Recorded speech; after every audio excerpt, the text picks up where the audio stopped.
ఇండియాలో ఇప్పుడు biggest thing ఏంటంటే యూత్ యాప్ లోన్స్ తీసుకొని వాటిని ఎలా రీపేమెంట్ చేయాలో తెలియకుండా చాలా ఫైనాన్షియల్ క్రైసిస్లోకి వెళ్ళిపోతున్నారు. ఈరోజు ఒక చిన్న ఎగ్జాంపుల్ ఎక్స్ప్లెయిన్ చేస్తాను, వీడియో లాస్ట్ వరకు చూడండి. ఒక చిన్న శాలరీ ఎంప్లాయీ 40,000 శాలరీ కస్టమర్ మా దగ్గరికి అప్రోచ్ అయ్యాడు. చాలా మిడిల్ క్లాస్ ఫ్యామిలీ, అతను ఓన్లీ ఇన్కమ్ అర్నర్ వాళ్ళ ఫ్యామిలీలో. ఆ కస్టమర్కి 40,000 శాలరీలో 35,000 వరకు ఈఎంఐస్ ఉన్నాయి. అన్నీ కూడా యాప్ లోన్స్ తెలియకుండా ఫ్రెండ్స్ కోసం, ఎక్స్పెన్సెస్ కోసము, ఫుడ్ ఖర్చుల కోసము దీనికి తీసుకున్నాడు. కస్టమర్కి డైలీ ఈఎంఐస్ పెరిగేసరికి చాలా డిప్రెషన్లోకి వెళ్ళిపోయి సూసైడ్ వరకు వెళ్ళాడండి కస్టమరు. నెక్స్ట్ డే వాళ్ళ ఫ్రెండ్ ఇమీడియట్గా మా ప్రొఫైల్ జయ వెంకటరమణ సొల్యూషన్స్లో చూసి సింగిల్ ఈఎంఐ కన్వర్ట్ చేస్తామని చెప్పి మా ఆఫీస్కి అప్రోచ్ అయ్యారు.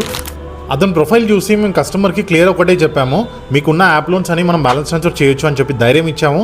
సెకండ్ వచ్చేసి కొన్ని యాప్ లోన్స్ క్లోజ్ చేయించి ఒక 10 to 15 days టైం తీసుకున్నాం కస్టమర్ దగ్గర.